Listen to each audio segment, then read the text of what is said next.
Sweet. Go ahead and introduce yourself. I am Randy Peyser, CEO of author1stop.com. So my company, I pitch books to New York literary agents and publishers. We ghostwrite and edit books as well. Awesome. And you've got a story prepared for us. Where in this world does that story begin? It is the year 2000, and I am in search of my dream, which is to be a published author. So we're going back quite a long period of time. And I'm going to New York. I'm working the book expos and making the connections, but I'm not getting the publishing contract. And 4 years have passed, but I'm staying true to my dream.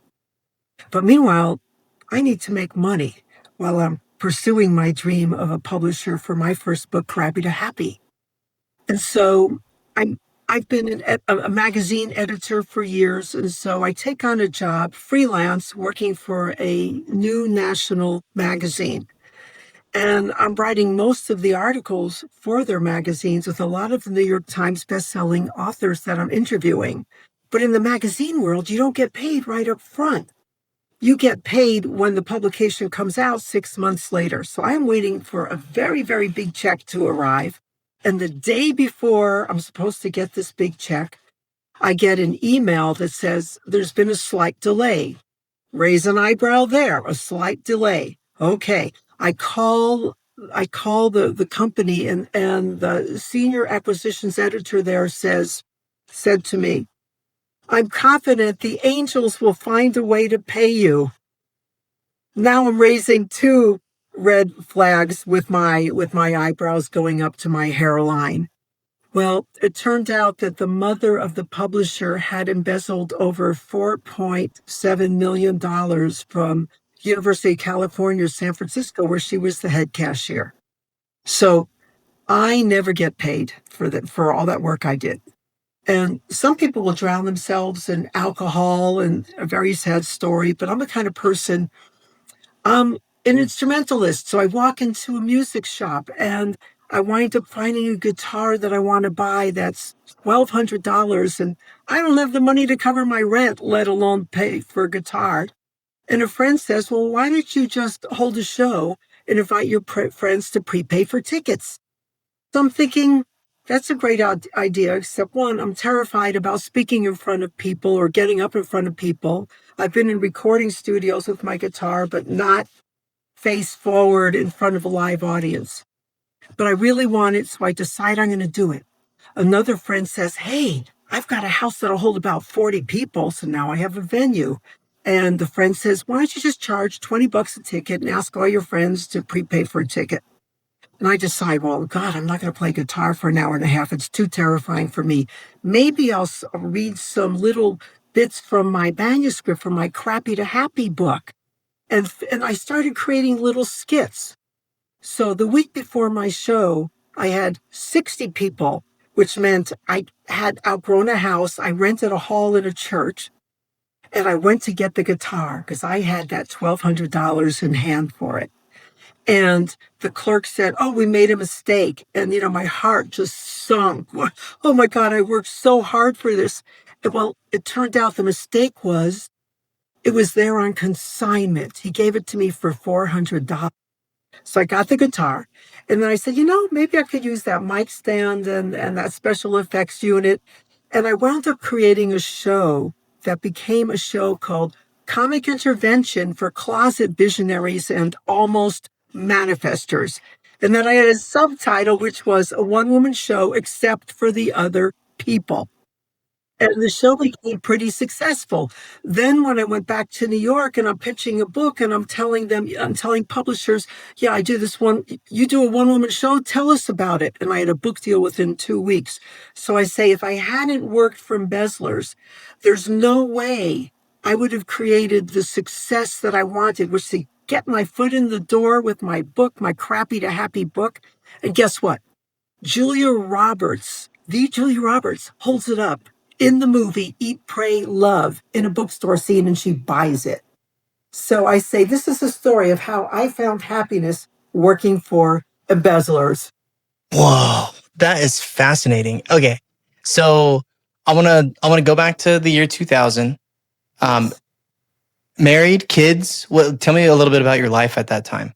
No, I'm a single person, gay. I had a dog. Okay, so you and your dog.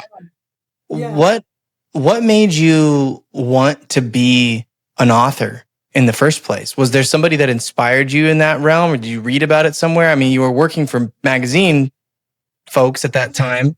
It was actually a dark night of the soul experience that I went through.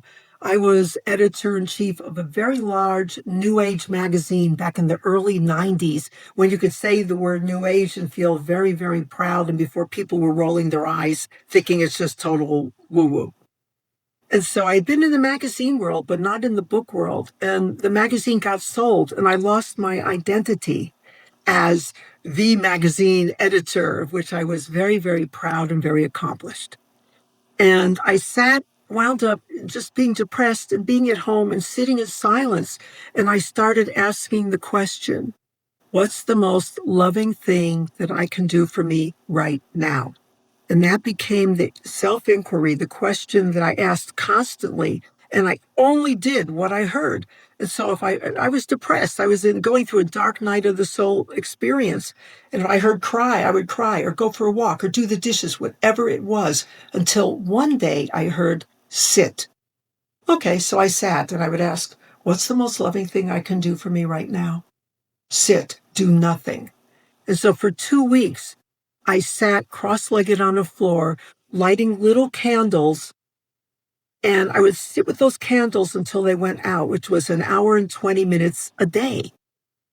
So at the end of 2 weeks, I realized I feel so silent inside. I feel like I can hear the silence of a flame.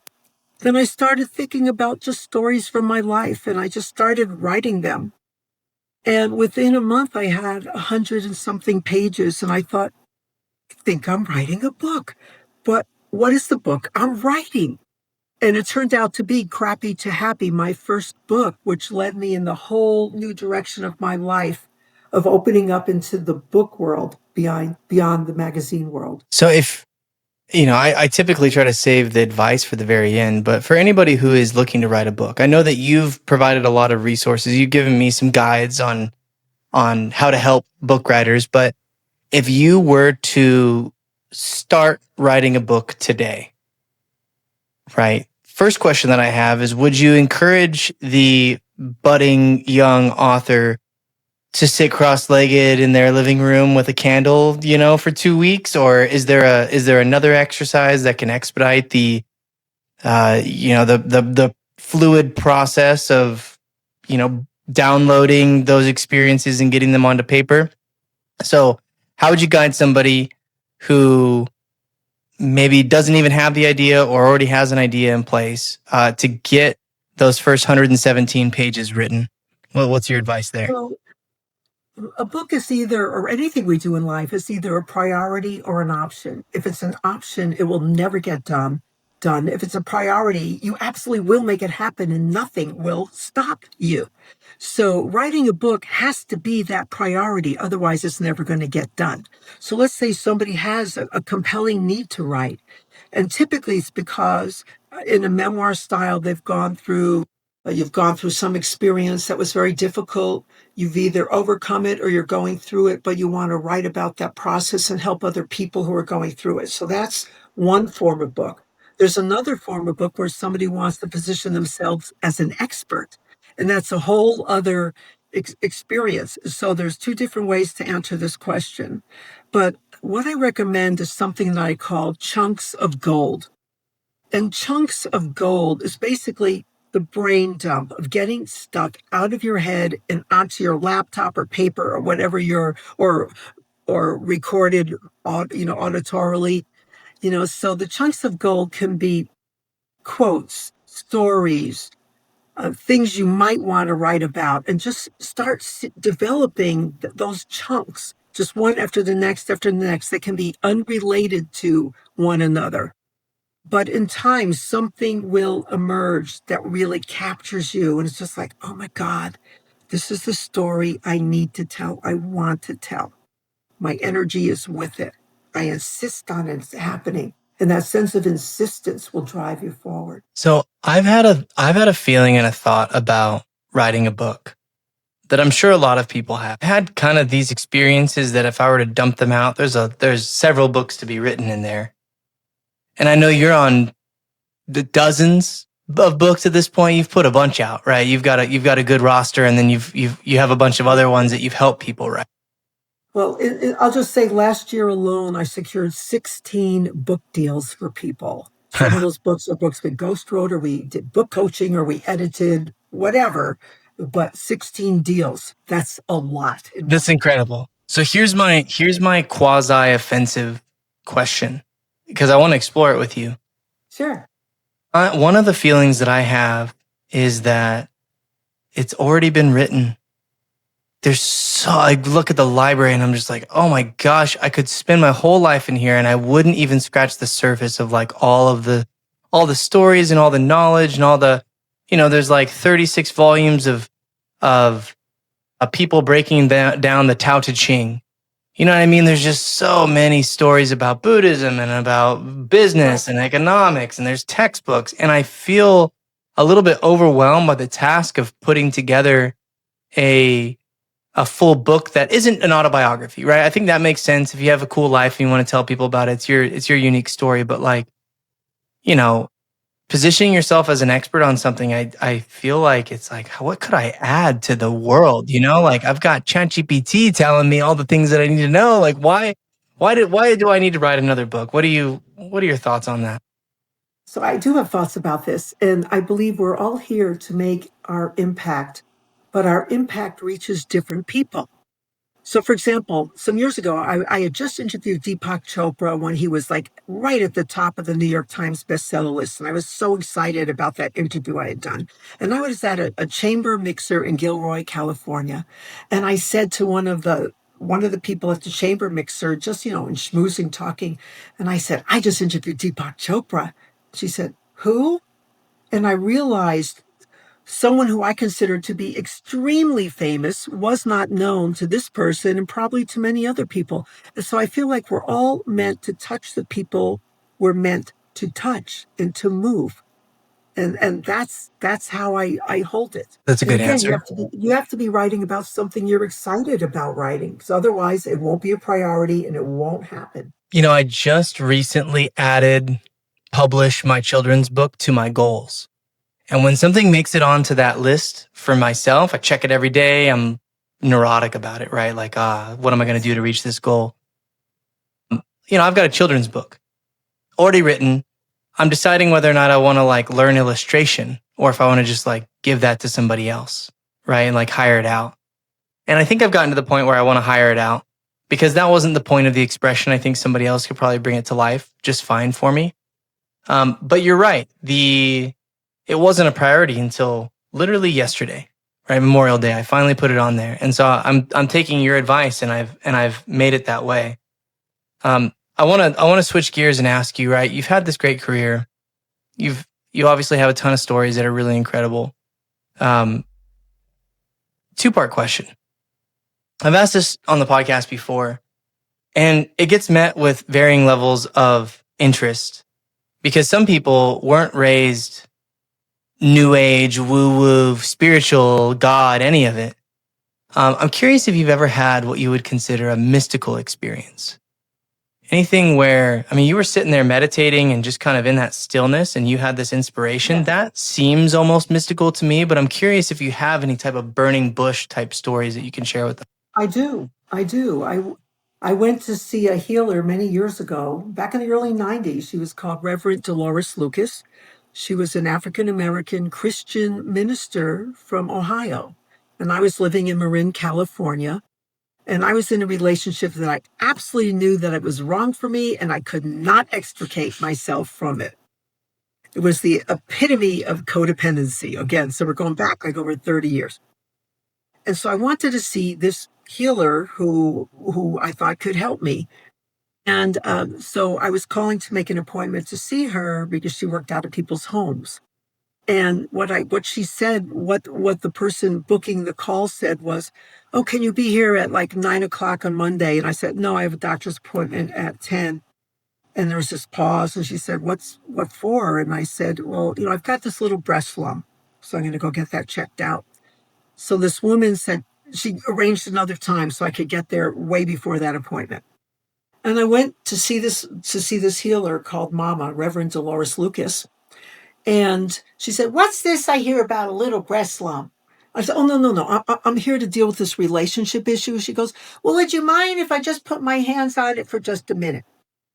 And she put her hands on that breast lump. She said, show me where it is. And I did. And she put her hands on it. And within 2 minutes, it was gone. It was gone.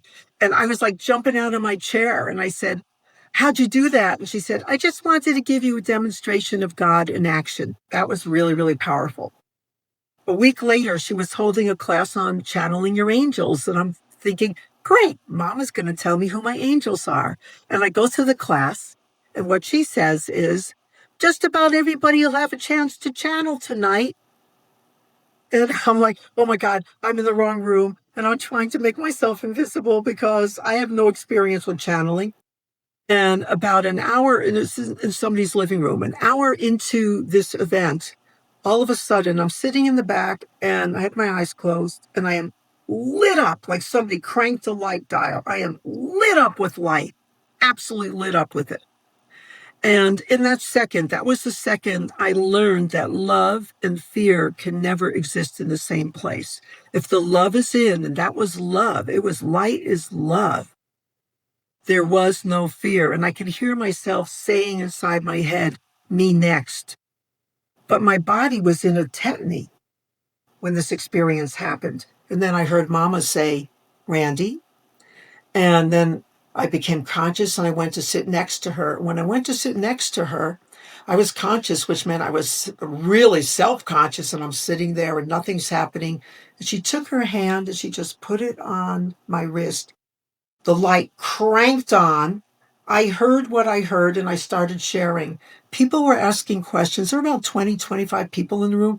People would ask questions. I started hearing the answers before they finished asking their questions. But out of a sense of just politeness and respect, I let them say their questions. And it went on for about 10 minutes. Then that light faded. And, that was the end of that experience. And afterwards, a woman, we're drinking coffee, eating cookies. And she said, how long have you been channeling? I said, about 10 minutes. No. How long overall? And I said, no, 10 minutes. This was the first time. She told me people were in tears. Everybody was like really moved. And I thought it was a one-time experience, but it turned out to be a significant part of my life and still is. Randy, where can everyone find you? author1stop.com. And the one is spelled out O-N-E, author1stop.com.